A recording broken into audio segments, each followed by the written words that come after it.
Right, now, this week it was revealed that former Prime Minister Boris Johnson had what they called a manly pep talk with Prince Harry in an attempt to persuade the Duke to stay in the UK. Now, look here. Well, if you remember, actually, John Major got involved in the Prince and Princess of Wales's divorce.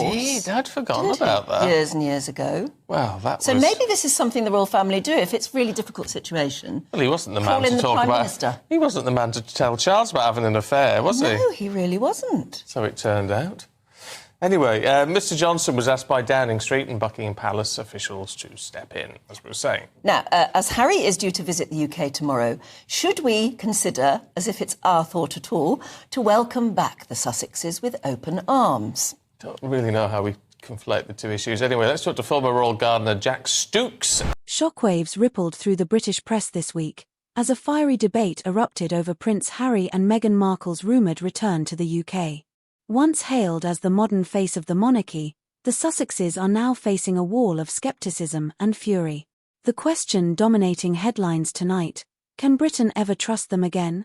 It all began with reports suggesting the couple might seek a partial royal comeback, a move that has left critics fuming.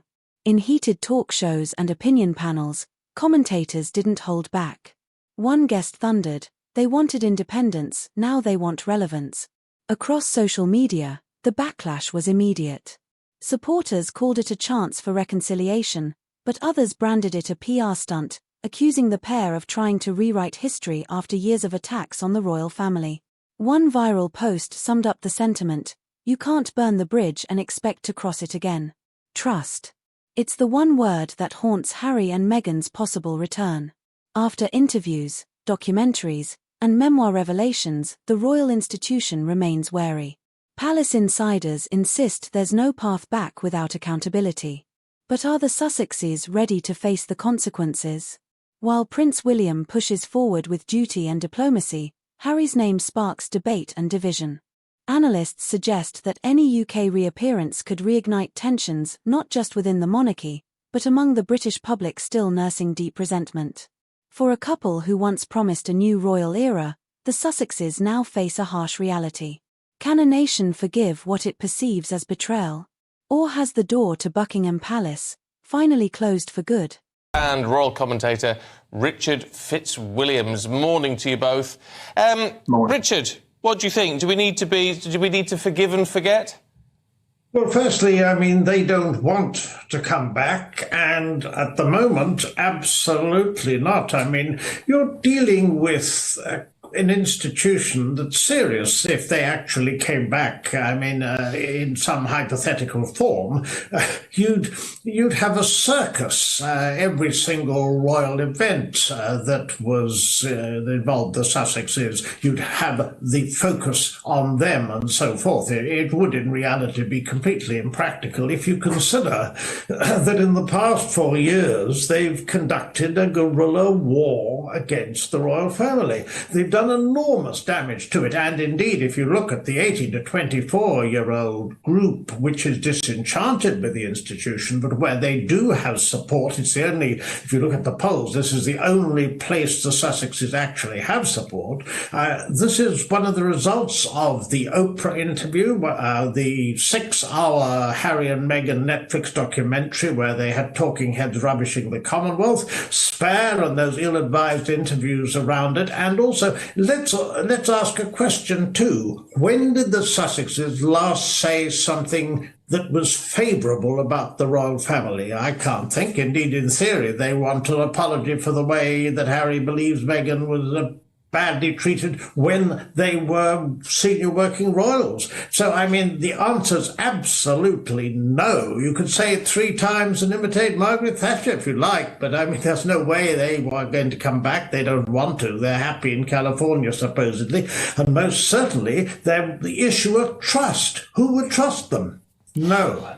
OK, Jack, I know that over the many years you worked for Prince Charles, you got to know both of the boys very well. And you're a bit fed up with the negative way that certainly we now in the media in Britain talk about Harry. Yes, I think this is a problem. I mean, you've heard Richard saying, no, don't have them back. But what have they actually done that's been so awful that Britain can't let them come and go as they please? They've not actually done anything illegal. They've not done any sort of, they haven't bombed anybody. They've done nothing wrong. All they've done is be themselves. So Harry chose to marry Meghan. Everybody has an opinion, and completely everybody's entitled to that opinion, like them or loathe them. That's the opinion that people have. But they haven't been given a ban on not coming back to England. So if they want to come back to England, let them come back to England. If they don't want to come back to England, again, they don't need to. It is their lives, and that's what Harry was banging on about at the time. He just wanted to have his life. The royal family haven't said anything supposedly positive about about Harry. Likewise, why would they need to say anything positive the other way around? They're living their lives. They talk privately, presumably to each other. And, if Harry is coming back and wants to see his family, why shouldn't he be allowed to? No, they don't. I'm afraid the rift is so bad that there's a lot of speculation. We don't know whether they talk privately to each other. How would we? But there most certainly is not a conversation at the moment publicly between William and Harry. This was obvious at Lord Fellowes' memorial service. They were both at the back of the church, apparently, and reportedly didn't say a word to each other. Reportedly, you don't know what they're doing or saying. Well, I am saying that we're talking about, this is a debate about renegotiating Brexit, and if that was the case, in fact, what was arranged at the Sandringham Agreement would have to be looked at again, and that would mean that Sussexes would have their cake and eat it, so to speak, because they could do the commercial along with royal activities, and to have them at royal events, as I say. I mean, you would have an undignified circus, you would have a weird situation. And this is something that Meghan would want. She was desperately unhappy, unfortunately, when they were doing royal events and they were here. So Harry can come and go as he wants, fair enough.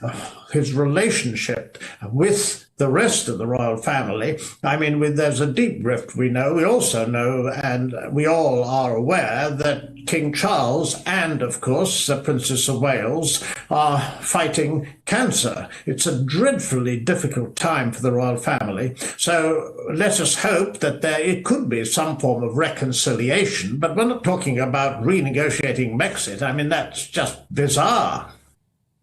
No, we're talking about allowing them to come and go as they please, which is suggesting that they can come and go as they please. It's a question, however, of whether or not they would want to do royal duties, and they wanted it half in, half out. You can't renegotiate that because that isn't being royal. The royal family is a serious institution. It's pivotal to our unwritten constitution. It's a symbol of national unity. This would be ridiculous.